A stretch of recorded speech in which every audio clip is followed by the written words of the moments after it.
Boa noite. Boa noite. Dilma e o vice Michel Temer saem em defesa do ministro da Fazenda, Joaquim Levy. Dilma afirma que Levy não pode ser chamado de Judas. E para Temer, o ministro deve ser tratado como Cristo. A produção de veículos despenca 19%. É o pior resultado em 8 anos. Quadrilha de peruanos é detida por roubar celulares e dinheiro durante a parada gay. Governo de São Paulo promete plano de contingência para o período de seca que vem aí. E você vai conhecer as águas limpas da nascente do rio Tamanduateí, que chega poluído ao Tietê, na capital.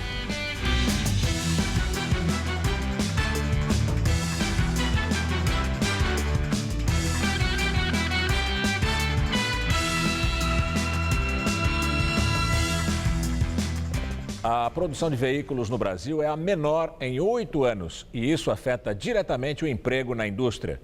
Assim, há demissões e muitos trabalhadores estão afastados das atividades. A produção de veículos despencou no Brasil, representando queda de 25,3% entre maio de 2014 e maio deste ano. Neste período, mais de 70 mil veículos deixaram de ser produzidos e o país voltou ao patamar do que era produzido em 2005. O levantamento foi apresentado pela Associação Nacional dos Fabricantes de Veículos Automotores, a Anfávia. O pior resultado apontado pelo Anuário da Indústria Automobilística Brasileira de 2015 foi a produção de caminhões. No mês passado, apenas pouco mais de 6.100 unidades foram fabricadas. O setor não produzia tão pouco em um mês de maio desde 1999.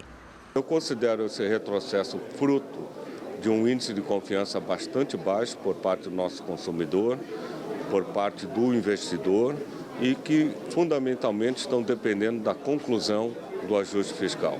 Assim que o ajuste fiscal for concluído, eu tenho certeza que nós estaremos lançando as bases de um renascimento, de um retorno ao crescimento. Outra preocupação é o índice de desemprego. Em abril, 139.580 pessoas estavam empregadas no setor automobilístico. Em maio, o número caiu 1%. No acumulado entre os meses de maio de 2014 e 2015, o índice registrado foi negativo de 9,2%. Para a associação, atualmente 25 mil funcionários estão afastados das funções, o que representaria um excedente na mão de obra dentro das fábricas. Mas as nossas empresas estão fazendo o possível para a preservação do nível de pessoas empregadas no nosso setor e estamos trabalhando junto ao governo federal na adoção do PPE, que é o Plano de Proteção ao Emprego. Mantemos o funcionário empregado, a empresa recolhendo os encargos sociais sobre a parte da remuneração e principalmente evitando o uso de outros instrumentos que isentam a empresa do recolhimento dos encargos. A boa notícia do levantamento ficou para a exportação, que teve alta de 41,7% no número de veículos enviados ao exterior, elevando assim em 51% o valor arrecadado no setor quando comparado ao mesmo mês do ano passado. Para o presidente da Anfávia, o recém-acordo firmado com o México foi a alavanca para o crescimento no índice de exportação. Um carro pegou fogo hoje de manhã no túnel Tribunal de Justiça na região do Itaim. Ninguém se feriu, mas o incêndio prejudicou o trânsito no local. Veja na videoreportagem de Renata Falzoni. Trânsito parado e muita fumaça. As imagens revelam o momento em que o carro com 2 pessoas pega fogo na entrada do túnel do Complexo Tribunal de Justiça entre o Parque do Ibirapuera e a Avenida Juscelino Kubitschek. E de repente a gente está descendo, minha filha sentiu o cheiro de álcool. Quando eu olhei, estava uma chama de fogo do lado direito. E aí a gente desceu do carro, um rapaz muito solidário parou e tentou apagar o fogo para a gente. Ficou num estado deplorável o carro. A densa fumaça impede a entrada no túnel e o trânsito, que já é delicado na região, piora ainda mais. 46 minutos parada. Foi difícil. CT e bombeiros levam cerca de 1 hora para liberar a via. Apesar da gravidade, ninguém se feriu. Eu tô tremendo até agora, não acredito. Eu tô com a minha filha dentro do carro. O que não podia ter acontecido? Porque não teve nenhuma vítima, mas poderia ter tido. Vai ser mandada para Brasília a caixa preta do avião que caiu ontem em Belo Horizonte. O acidente matou 3 pessoas.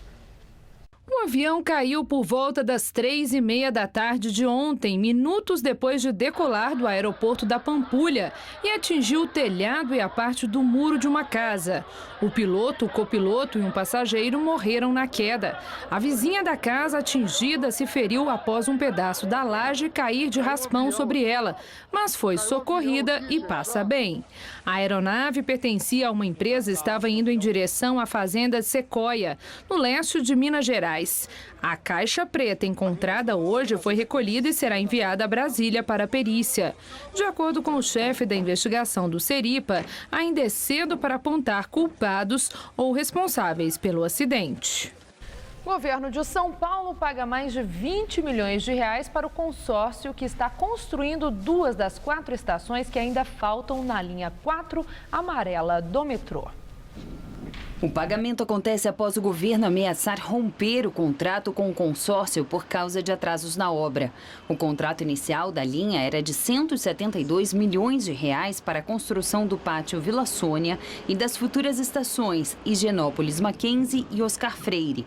Mas o consórcio Isolux Corsan Corvian, responsável pelo trabalho, já recebeu do governo paulista quase 19 milhões de reais no ano passado e mais de 20 milhões de reais este ano. Com os aditivos, o valor inicial subiu para 212 milhões de reais. O metrô informou que o projeto inicial precisou ser modificado e, por isso, os valores mudaram. As obras da linha 4 começaram há 11 anos. E o governador de São Paulo, Geraldo Alckmin, disse hoje que o estado vai entregar no fim deste mês um plano de contingência para a crise hídrica. O documento irá para as prefeituras que integram as 39 cidades da região metropolitana. Segundo o governador, o documento vai orientar como os governos locais devem agir durante a crise hídrica.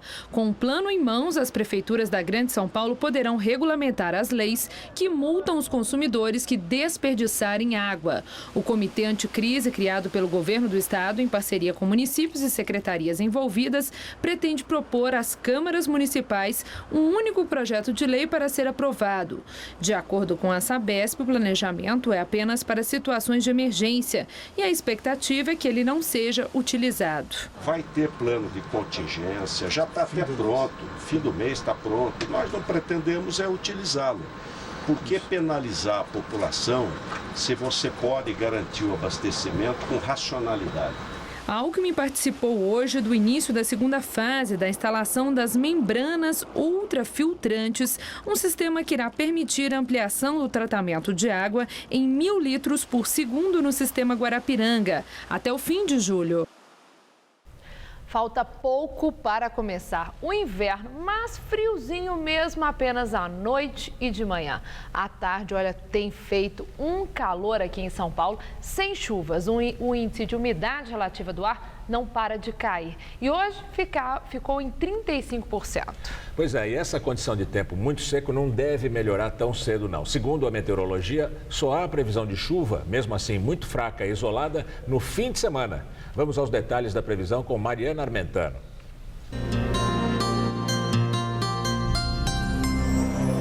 O tempo vai continuar firme e ensolarado em praticamente todo o país.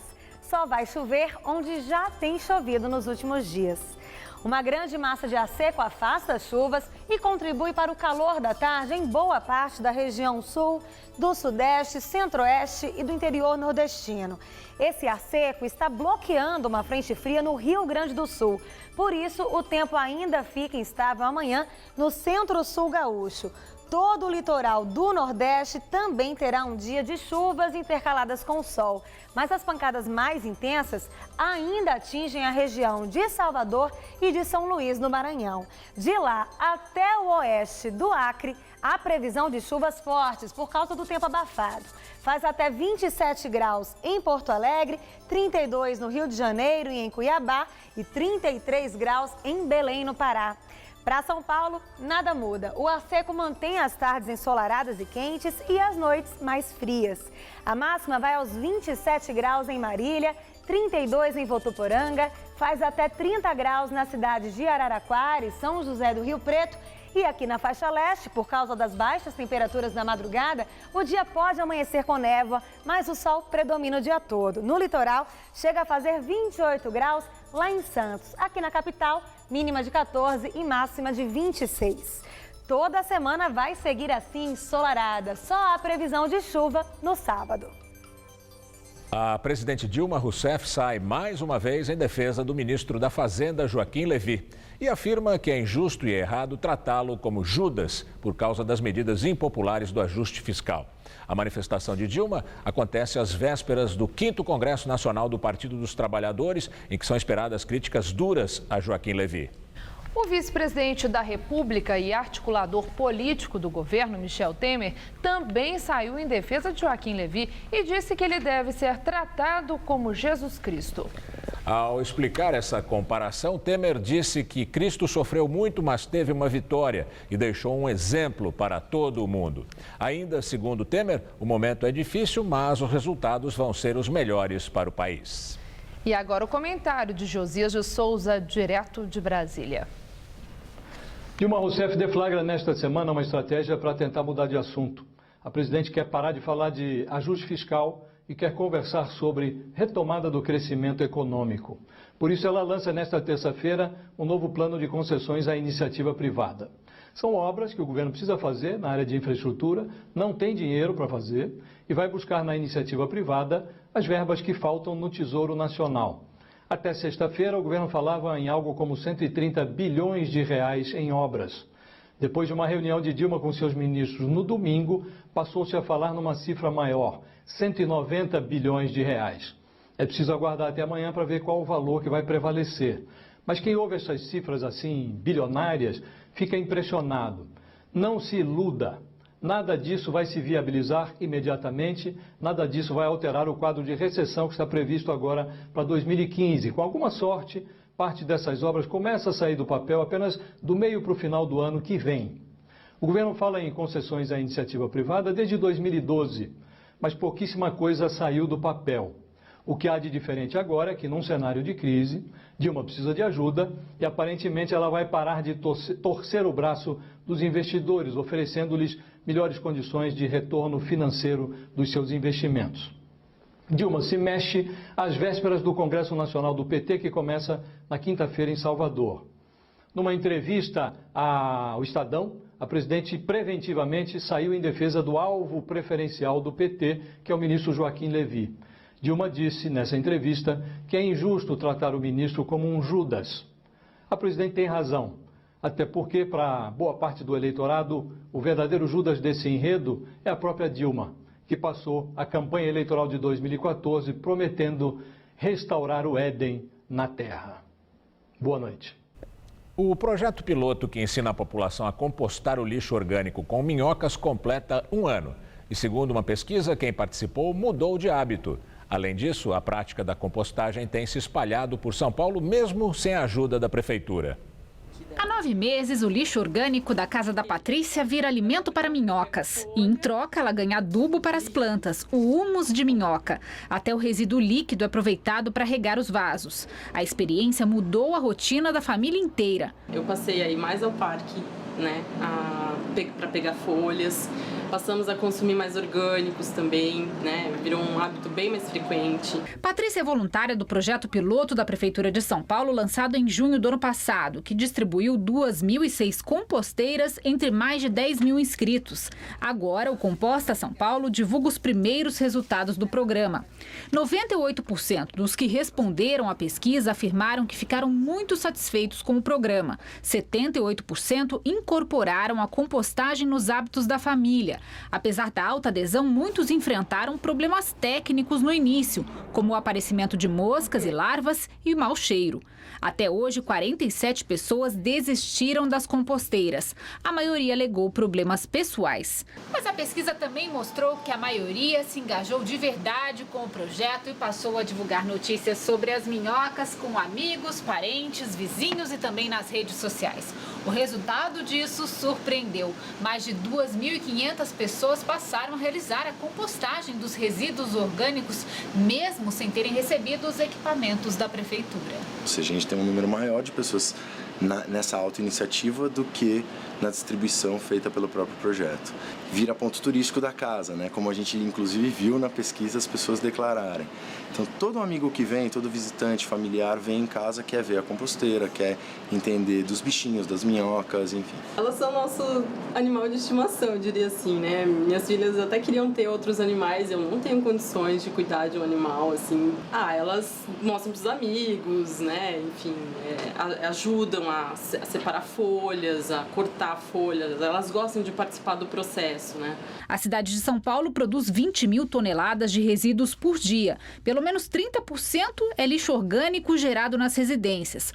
Por isso, na avaliação de quem faz parte do programa, mesmo em um universo pequeno, o sucesso das composteiras já é um bom começo. Quando você começa a cuidar de si, do seu resíduo doméstico, você começa a ter um desejo de verificar o teu redor, o que pode ser feito, os grupos que existem, que já estão atuando na cidade. A CPI da Petrobras deve ouvir 14 pessoas nesta semana. O depoimento mais aguardado e marcado para amanhã é o do empresário Júlio Ferma, ex-representante comercial da empresa holandesa SBM Offshore no Brasil. Ele é suspeito de pagar propinas a diretores da Petrobras em troca de contratos. Hoje a CPI ouviu como testemunha o engenheiro Abenildo Alves de Oliveira, funcionário da Petrobras há 28 anos, que foi gerente de construção de obras da refinaria Abreu e Lima, em Pernambuco. Ele não descartou a possibilidade de ter havido pagamento de propina e comentou que o ser humano é falho. Isso é possível, o ser humano tem suas fragilidades, eu não posso dizer que não é. Abenildo Alves de Oliveira disse que nunca soube ou desconfiou da existência de irregularidades na empresa. Orçada inicialmente em 2 bilhões e 400 milhões de dólares, a refinaria de Abreu e Lima já chegou ao custo de 18 bilhões e meio de dólares. O Ministério Público Federal e o Tribunal de Contas da União estão investigando o caso. Em entrevista a uma TV francesa, a presidente Dilma Rousseff disse ser impossível encontrar ligação entre ela e a corrupção na Petrobras. Prometeu lutar até o fim para provar que não faz parte do esquema e afirmou que nunca houve acusação contra ela por qualquer mal feito. Dilma comentou que não se pode falar em escândalo da Petrobras porque 5 funcionários se envolveram nas irregularidades.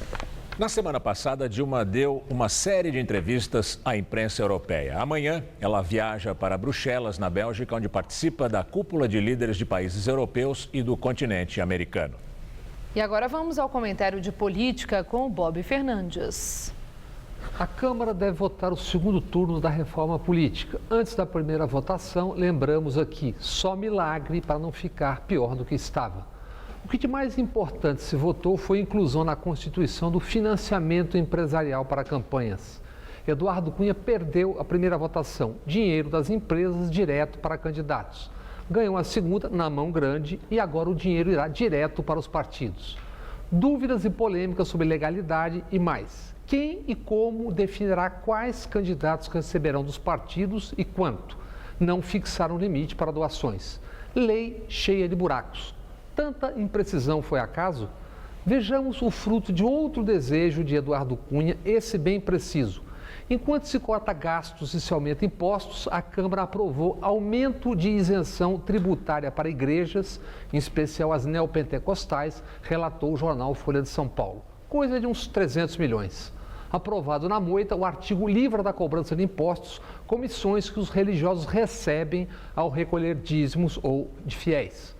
Templos religiosos, todos já têm isenções. O que se fez agora foi enxertar benefícios para profissionais da fé em meio à medida provisória 668. Multas incidem sobre comissões para líderes religiosos que pagam contribuição à Previdência e imposto de renda sobre remuneração. Na origem, a 668 tratava do aumento de impostos sobre produtos importados. Eduardo Cunha diz que assim se evitará desculpas para lavrar auto de infração contra igrejas. Mas, como ninguém é de ferro, no feriadão, Cunha e os seus viajaram. À frente de Eduardo Cunha e Renan Calheiros, 20 congressistas foram para Israel, Moscou e Paris. Viagem a trabalho, claro. Reunião de parlamentares, BRICS, por aí.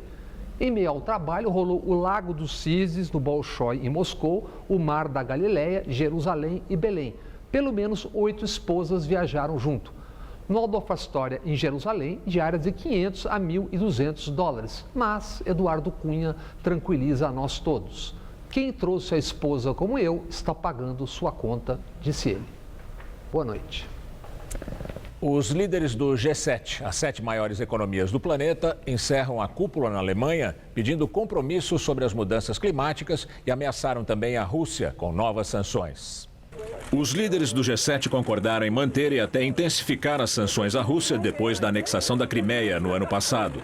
O comunicado final da cúpula destaca que todas as partes do conflito no leste da Ucrânia devem cumprir os acordos assinados em Minsk, em fevereiro, mas deixa claro que só um recuo da Rússia pode levar ao fim das sanções. A reunião abordou vários temas e foi realizada sem a presença de Vladimir Putin, o líder russo que não foi convidado. Um dos grandes destaques do encontro foi a luta contra o Estado Islâmico. Ao lado do primeiro-ministro iraquiano Haider al-Abadi, Barack Obama reconheceu que ainda não há uma estratégia completa para combater o grupo radical, mas assegurou que o Estado Islâmico vai ser expulso do Iraque. Mercado eleva pela 8ª semana consecutiva a estimativa de inflação deste ano. Segundo o boletim Focus do Banco Central, a inflação ficará em 8,46%. Os analistas de mercado também fizeram uma previsão pessimista em relação ao crescimento do país. Para eles, o PIB vai ter uma retração de 1,3%. A presidente Dilma Rousseff se reuniu hoje com ministros e líderes partidários para fechar o plano de concessões que vai ser anunciado amanhã.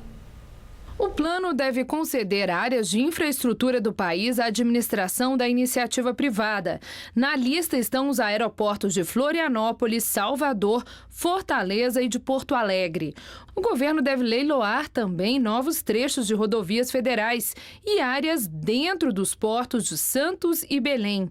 O Palácio do Planalto acredita que o novo plano deve injetar até 190 bilhões de reais na economia brasileira. O que eu garanto a vocês é que é um plano viável, é um plano que vai garantir, o crescimento da nossa economia de forma sustentável e é o maior plano de investimentos em logística da nossa história. Isso eu asseguro a vocês. Nossa comentarista de economia, Denise Campos de Toledo, analisa esse plano de concessões do governo federal. O governo fala numa injeção de recursos de até 190 bilhões de reais com as concessões nos próximos anos. E potencial para isso existe. São muitas obras previstas e necessárias nas áreas de transportes, envolvendo rodovias, ferrovias, portos e aeroportos. Agora é ver a implementação. Começa pelas regras a serem definidas pelo governo nesta terça-feira. O chamado marco regulatório será muito importante para a atração dos investimentos. É preciso exigir dos interessados compromisso com a melhoria dos serviços, com a execução dos projetos da forma prevista. Mas os investidores terão de contar com uma maior segurança jurídica e financeira. Alguns projetos no passado despertaram pouco interesse porque o governo ou quis manter um controle excessivo, como no caso dos aeroportos, ou limitou demais o potencial de lucratividade. O sucesso dessa nova rodada de concessões vai depender muito disso. É ver até onde vão as mudanças da Dilma II em relação ao que Dilma I defendia. Tem até um componente ideológico. As concessões, para muitos, são uma privatização envergonhada para quem sempre viu o capital privado mais como explorador do que como eventual parceiro. Mas a realidade impõe mudanças. É isso ou acumular ainda mais atraso em áreas estratégicas para o país. O dinheiro público já não dá para nada. Por outro lado, a economia precisa de oxigênio. Os projetos de infraestrutura, apesar da longa maturação, geram mais atividade, emprego, demanda por máquinas e equipamentos e até confiança, na medida que os empresários percebem que há uma agenda positiva. Agora, isso não significa uma virada no atual quadro de estagnação.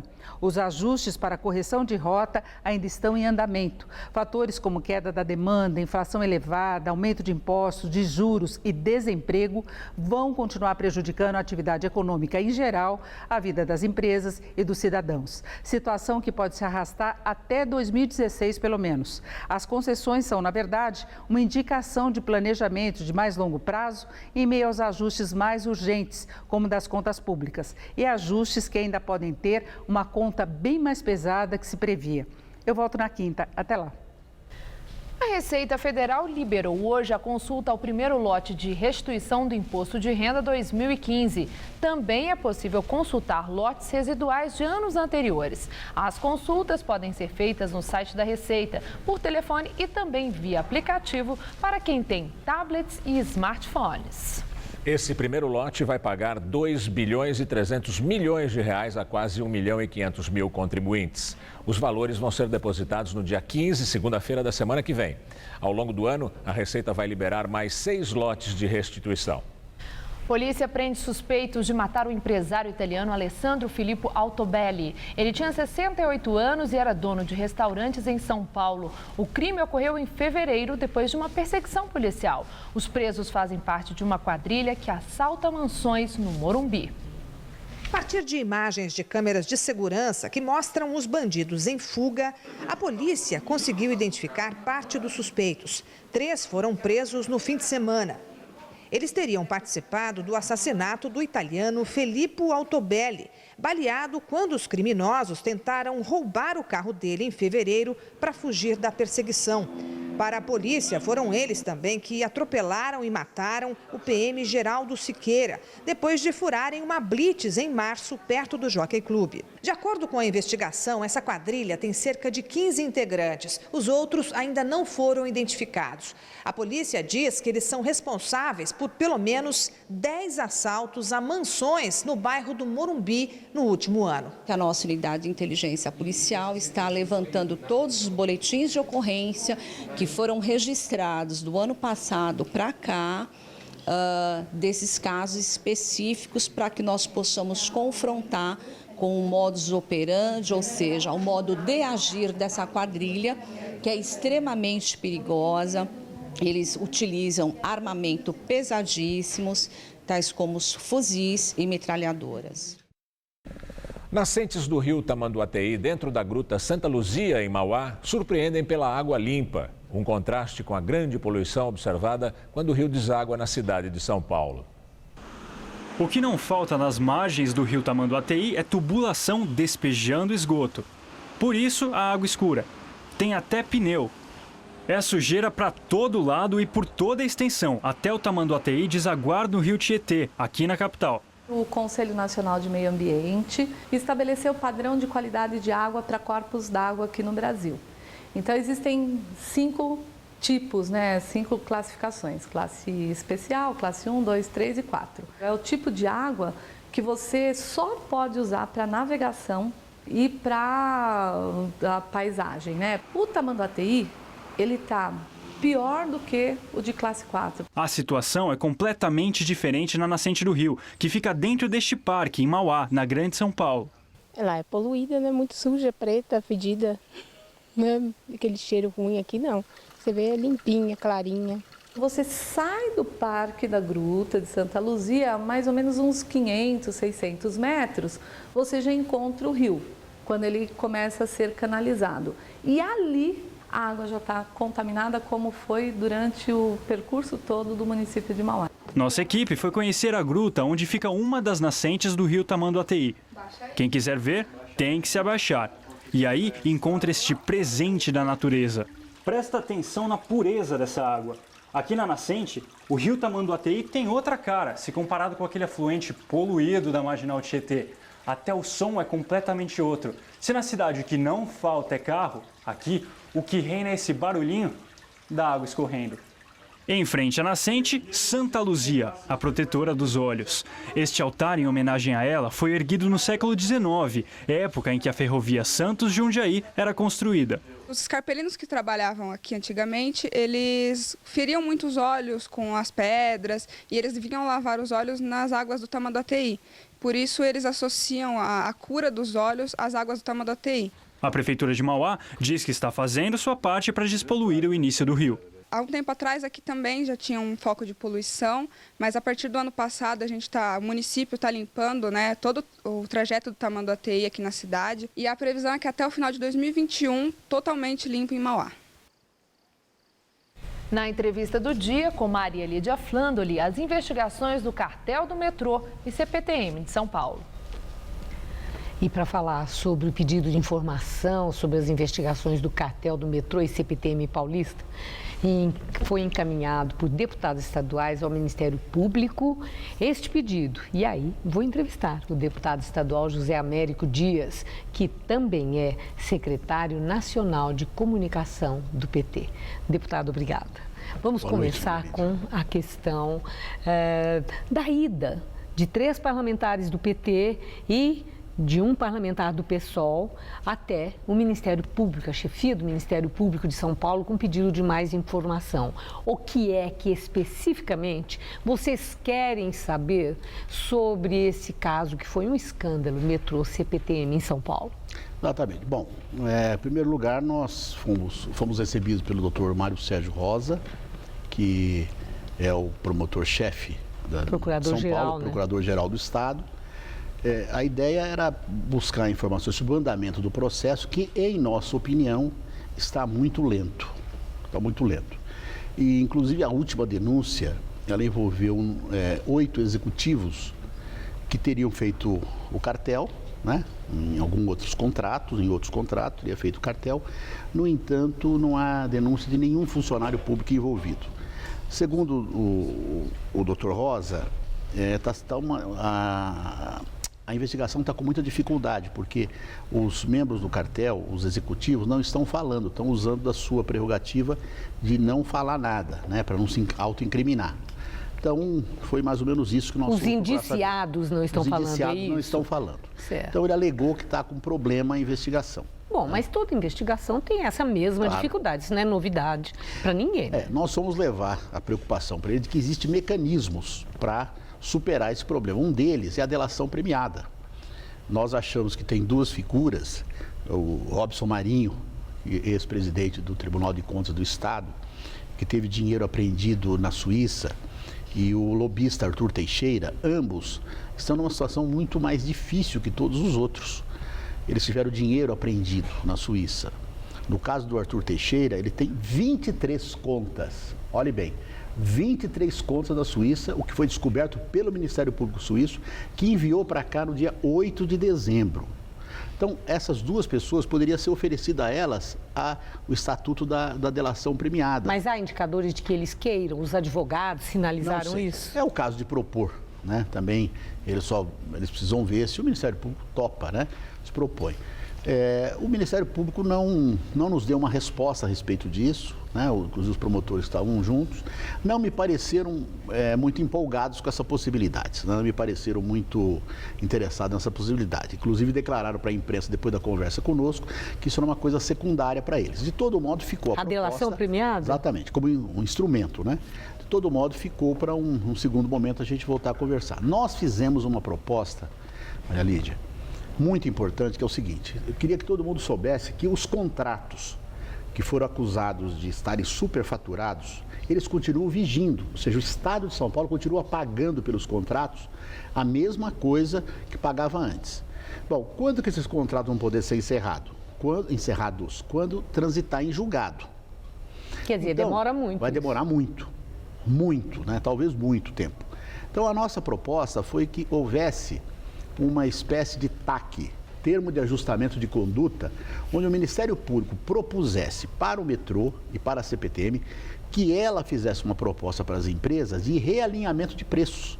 Ou seja, o subfaturamento vai de 30% a 50%. Então, vocês apresentaram esse pedido também ao Procurador-Geral? E ele sinalizou o quê? E ele disse que vai estudar e depois vai nos responder. Certo? Mas não sinalizou nada? Você achou interessante? Por enquanto não. Viável?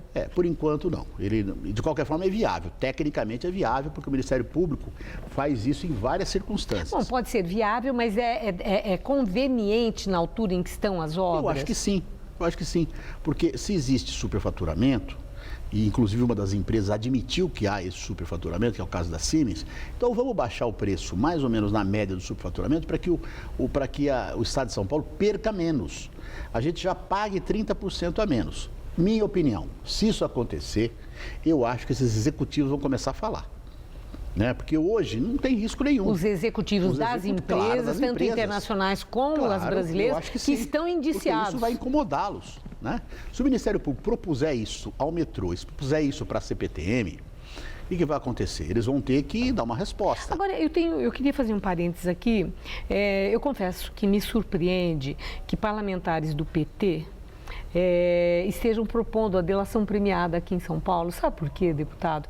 Aqui mesmo no Jornal da Gazeta, várias lideranças petistas, em relação à Operação Lava Jato, desqualificaram as denúncias dos delatores naquela operação contra pessoas do PT, dizendo que eles não merecem a menor credibilidade, porque se é gente que está envolvida em denúncias tão graves, é tudo bandido, eles não têm credibilidade, então a denúncia, a delação premiada não merece crédito. Por que na Lava Jato mereceria e não mereceria e em São Paulo, no cartel da CPTM Metrô, mereceria? Em primeiro lugar, eu acho que tem que ter uma igualdade de condições, né?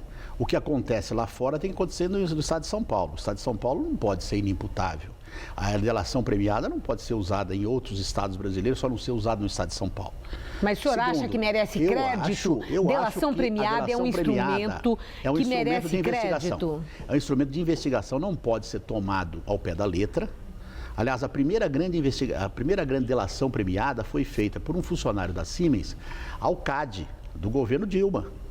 Certo? Foi essa delação, a primeira delação premiada dos últimos tempos foi essa.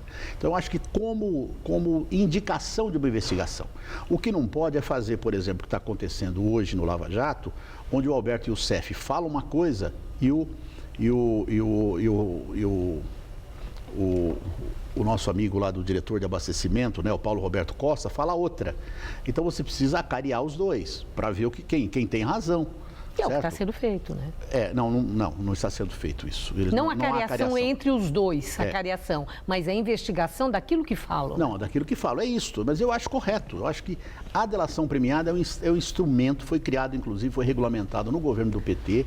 É um instrumento muito bom de investigação. Você não pode tomar o que uma pessoa que está com a faca no pescoço, você não pode tomar aquilo ali como verdade. Mas como uma indicação de investigação, sim, é muito válido.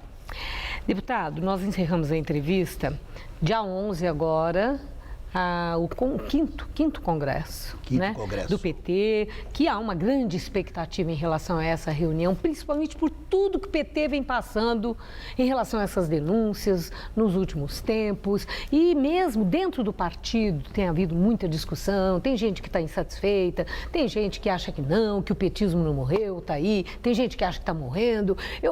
Qual é o grande desafio do PT nesse quinto congresso que começa dia 11? Para encerrar. Eu acho que o grande desafio, em primeiro lugar, o PT sair unido, né, se unificar em torno de uma saída, de uma alternativa política. Então, acho que o PT vai reafirmar as suas principais bandeiras, vai reafirmar os seus princípios, seu compromisso com a maioria da população e vai ajudar o governo, né, também a encontrar o rumo, né? Acho que o governo começa a sair do seu pior momento e o PT quer contribuir para que isso aconteça de forma plena. Eu acho que é isso que pode, digamos assim, a gente permitir que nós digamos que o Congresso foi um sucesso. Muito obrigada por sua entrevista. Uma boa noite. Obrigado. Gamberini. Ontem, na 19ª edição da Parada do Orgulho LGBT, foi presa uma quadrilha de peruanos que roubava celulares, dinheiro e documentos.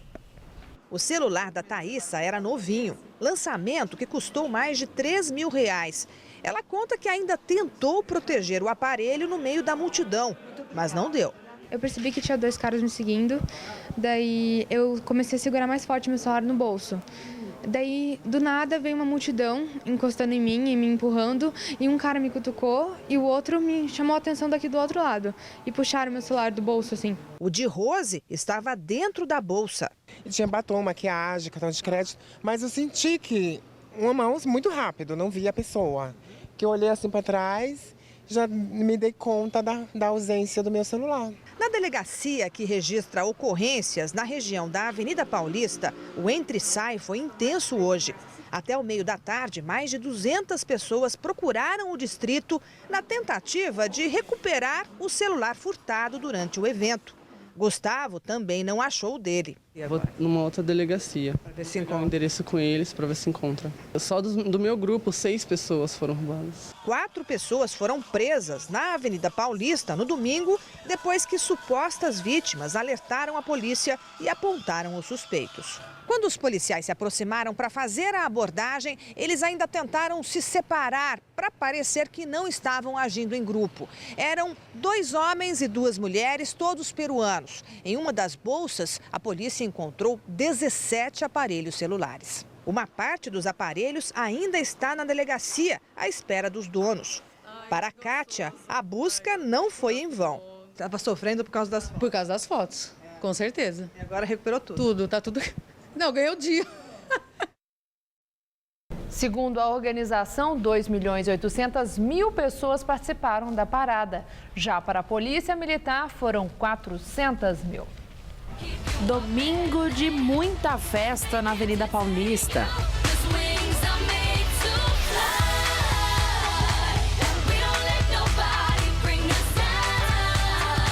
Milhares de pessoas reunidas na 19ª edição da Parada do Orgulho LGBT. Lésbicas, gays, bissexuais, travestis e transexuais. Eu nasci assim, eu cresci assim, vou ser sempre assim. Respeitem-me. Este foi o tema apresentado no evento deste ano. A gente nasce assim, não é uma opção, é uma condição nossa. E é isso que é muito importante que a gente veio fazer aqui.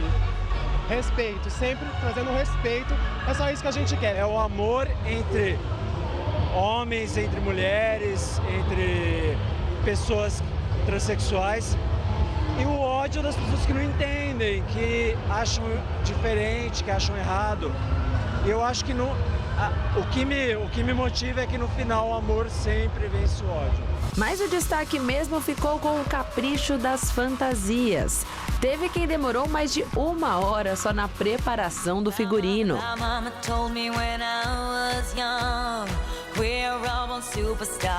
18 trios elétricos agitaram a multidão, principalmente com música eletrônica. E todo ano é assim. A maior parte do público prefere comemorar a alguns centímetros do chão. Na edição de 2015, a Prefeitura cortou R$500 mil do total da verba destinada à festa e disponibilizou uma quantia de R$1.300.000. Na estrutura, além de policiais militares e guardas civis metropolitanos, 600 banheiros químicos e 4 postos médicos foram colocados à disposição do público. Muito organizada todo ano e uma festa bonita.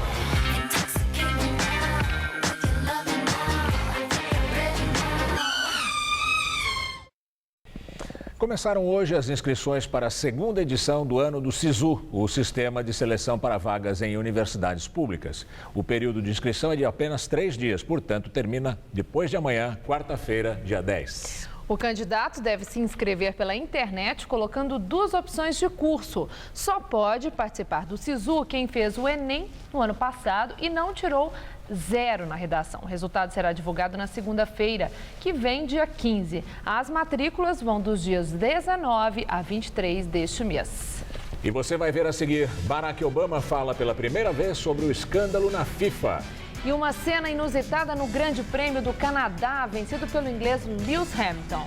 O brasileiro Felipe Massa quase atropelou uma marmota.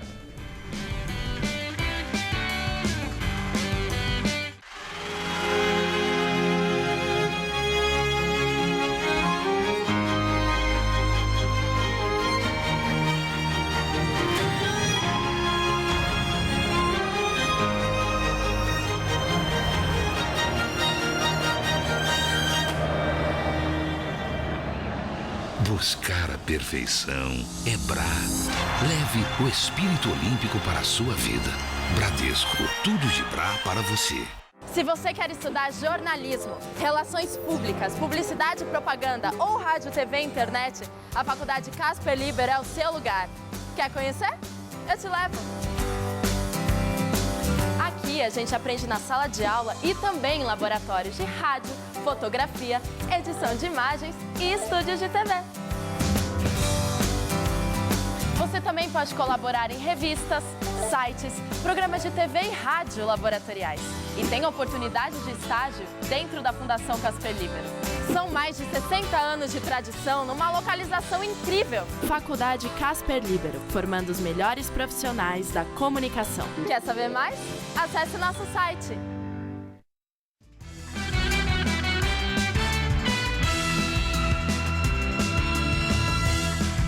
E agora as notícias do esporte, com Rodolfo Gamberini e Celso Cardoso. A vitória sobre o Grêmio deixou o São Paulo na vice-liderança do Campeonato Brasileiro. E a Ponte Preta caiu para terceiro lugar ao empatar com o Santos. Celso, como é que foram os jogos? Bom, Gamberini, a Ponte Preta segue como o único paulista invicto neste Brasileirão, aliás, só Sport e Ponte Preta. Sem dúvida, é a grande surpresa do torneio. Além do São Paulo, o Corinthians também venceu em Santa Catarina, o Joinville. Já o Palmeiras não foi bem em terras catarinenses. Caiu diante do Figueirense em Florianópolis. Em Florianópolis, o Figueirense saiu na frente do Palmeiras com Carlos Alberto, 1-0. Gabriel empatou para o time paulista, 1-1. Mas Thiago Santana garantiu a vitória catarinense. Final, Figueirense 2, Palmeiras 1. Também em Santa Catarina, o Corinthians se deu bem diante do Joinville. Jadson marcou o golaço, o único gol da partida. Joinville 0, Corinthians 1.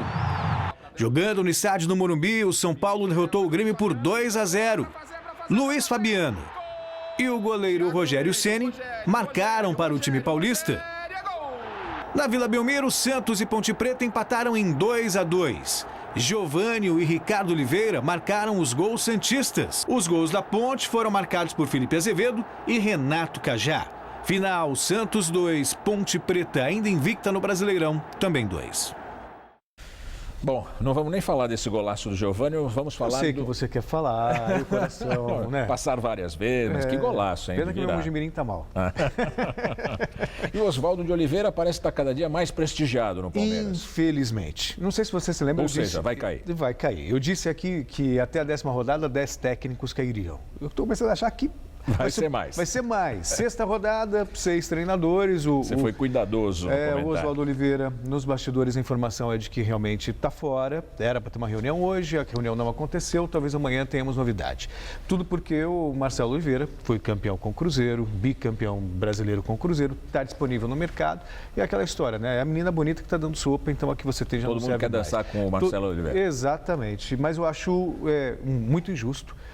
Começo de trabalho. Claro. Né? 6 jogos, não dá para você, sabe, avaliar um trabalho. Por mais que o Palmeiras não esteja jogando tão bem, acho que tem que se dar tempo para que o técnico possa realmente dar um papel. Agora, isso no campo do provável. Agora, no campo concreto, mais um técnico caiu no Brasileiro, né? Mais um técnico caiu, não durou muito. Caiu o técnico do Curitiba, Marquinhos Santos. Ele não resistiu à derrota por 2-0 contra o Internacional na manhã de domingo. Ney Franco já foi, inclusive, anunciado como novo treinador. Nas outras partidas que completaram a última rodada, apenas uma delas terminou em 0-0. Foi no confronto entre Fluminense e Sport no Maracanã. Veja os gols dos outros jogos. No clássico entre Atlético Mineiro e Cruzeiro, Luan, aos 12 do primeiro tempo, abriu o placar para o Galo no Independência. No último lance da etapa inicial, William chutou cruzado. A bola desviou em Gemerson no meio do caminho e foi parar no fundo da rede, 1-1. A virada cruzeirense veio logo no primeiro minuto do segundo tempo. Gabriel Xavier bateu forte, de canhota, e colocou a equipe celeste em vantagem. Aos 26 minutos, Marquinhos recebeu de Leandro Damião e pegou de primeira para fazer um belo gol. Final, Atlético Mineiro 1, Cruzeiro 3. No Maracanã, o Flamengo venceu a Chapecoense pelo placar mínimo. Luiz Antônio levantou na área, Danilo saiu mal do gol e Gabriel só teve o trabalho de empurrar para a rede. 1-0 Flamengo. Quem também ganhou por 1-0 neste final de semana foi o Avaí. O time catarinense visitou o Goiás e Rômulo, já nos acréscimos do segundo tempo, fez um único gol do jogo. Na Arena da Baixada, o líder Atlético Paranaense fez mais uma vítima no Campeonato Brasileiro. Desta vez o Furacão passou pelo Vasco. 2-0 Atlético, gols de Nicão e Ítalo. O Internacional também venceu por 2-0 nesta 6ª rodada do Brasileirão. Vitinho, com esse chutaço de pé esquerdo, abriu a contagem diante do Curitiba no Beira-Rio. E Nilmar, aproveitando o rebote da trave após o chute de Lisandro Lopes, definiu o marcador. 2-0 Colorado e fim de papo. E aí, Celso, o que você achou da seleção brasileira sem o Neymar? Bom, sem brilho, mas também não podemos negar que ela está eficiente. São 9 vitórias em 9 jogos sob o comando do técnico Dunga. E o desfalcado México não foi páreo para a seleção brasileira na Arena Palmeirense. Com este cenário como moldura, dentro de campo, aos 27 do primeiro tempo, Felipe Coutinho com ginga abre o placar, abafando inclusive as vaias que já surgiam nas arquibancadas. 10 minutinhos adiante, bela troca de passes, de pé em pé, até Tardelli empurrar para a rede. 2-0 o resultado final, na volta para casa. Essa defesa do México parece a do Santos. Acho que a do Santos é melhor. A do Santos é melhor. E mais uma autoridade mundial se pronunciou hoje sobre o escândalo da FIFA. O presidente americano Barack Obama falou pela primeira vez sobre a corrupção na entidade. A investigação que desencadeou as prisões de cartolas começou nos Estados Unidos. Barack Obama respondeu à pergunta de um jornalista após a cúpula de líderes das maiores economias do mundo, realizada na Alemanha. Ele disse que, com base nas conversas que teve na Europa, é muito importante que a FIFA opere com integridade, transparência e responsabilidade corporativa. People think it is very important for FIFA to be able to operate with integrity and transparency and accountability. O presidente americano destacou que, além de um jogo, o futebol é também um grande negócio e uma fonte de orgulho nacional. It's also a massive business. It is a source of incredible national pride. E as pessoas querem ter certeza de que ele é administrado com integridade. E na Fórmula 1, o inglês Lewis Hamilton, da Mercedes, mais uma vez venceu. Dessa vez foi o Grande Prêmio do Canadá. O brasileiro Felipe Massa, da Williams, largou na 15ª posição, mas conseguiu garantir o 6º lugar na prova. E o brasileiro Felipe Nasser, da Sauber, terminou a corrida na 16ª posição.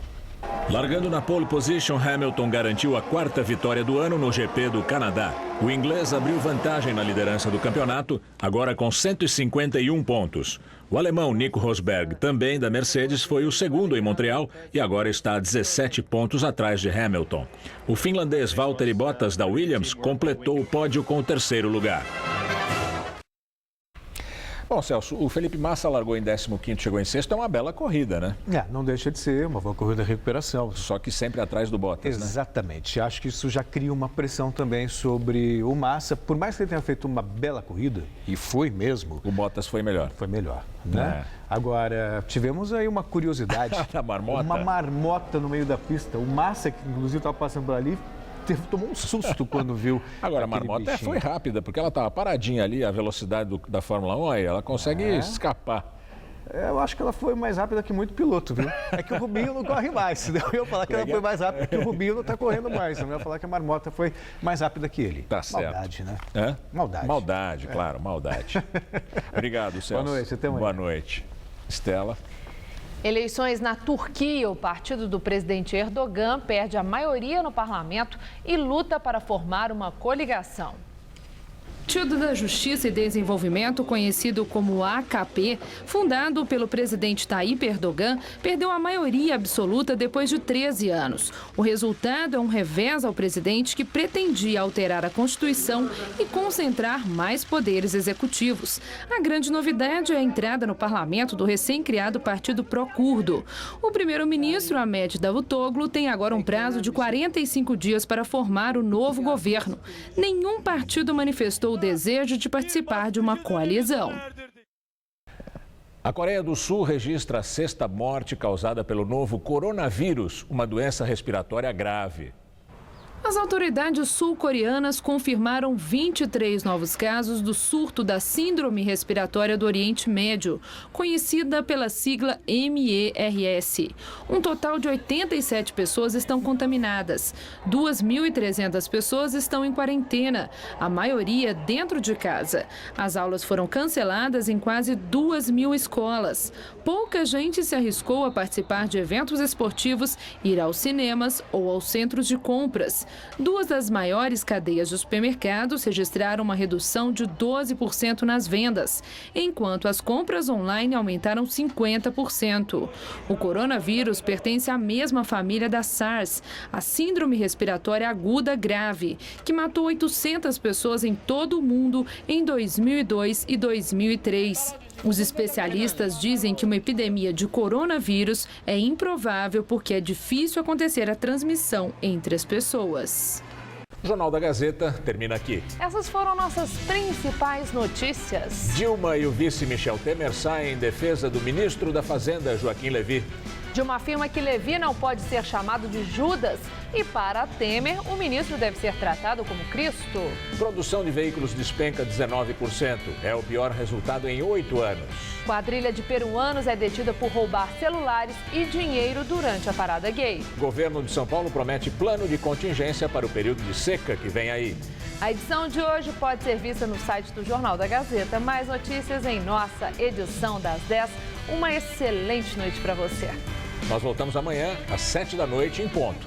Boa noite e até lá. Hoje, 10h30 da noite, o ritmo genuinamente brasileiro do Quinteto Violado contagia o todo seu.